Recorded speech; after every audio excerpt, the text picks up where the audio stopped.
વાત કરવી છે અરવલ્લી સાબરકાંઠાની 2000 થી 2100 દૂધ મંડળીના 3 લાખ પશુપાલકોની. ચાલુ વર્ષમાં જે સાબર ડેરી દ્વારા રાજ્ય સરકાર દ્વારા નવું ઓડિટર મૂકીને ઓડિટની કાર્યવાહી અધૂરી બતાવીને જે 3 લાખ પશુપાલકોનો નફો અટકાવ્યો છે, એ ખરેખર આ 3 લાખ પશુપાલકો સાથે અન્યાય છે. અરવલ્લી અને સાબરકાંઠાના આ પશુપાલકો કડી મહેનત કરીને જે દૂધ દોહીને ડેરીમાં ભરાવે છે, તેની સામે ભેંસના દૂધમાં ઓછા ફેટ આવવાથી 6 થી 7 ફેટ આવવાથી 50 થી 55 રૂપિયા જ મળે છે અને ગાયના લીટરના દૂધમાં 30 થી 35 રૂપિયા. એની સામે સાબરદાણામાં 50 કિલોના 1600 અને હાઈ પ્રોટીન દાણના 50 કિલોના 1500 રૂપિયા. આટલી બધી મોંઘવારીમાં સામે મહેનત કરીને દૂધ ડેરીમાં ભરાવ્યા છતાં પણ ભાવ મળતો નથી. બીજી બાજુ સાબર ડેરી દ્વારા આ જે વાર્ષિક નફો અટકાવ્યો છે, એ ખરેખર 3 લાખ પશુપાલકો સાથે અન્યાય છે.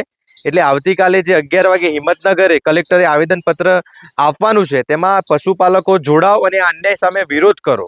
કેમ કે આ એક હક છે પશુપાલકોનો વાર્ષિક નફો, જે ઓડિટ થયા પછી જનરલ બહાલી મળ્યા પછી વહેંચાવો જોઈએ, જે હજુ સુધી ઓડિટ જ થઈ નથી. એટલે આ અન્યાય સામે વિરોધ નોંધાવવા માટે આવતીકાલે આવેદનપત્ર આપવાની રેલીમાં જોડાઓ.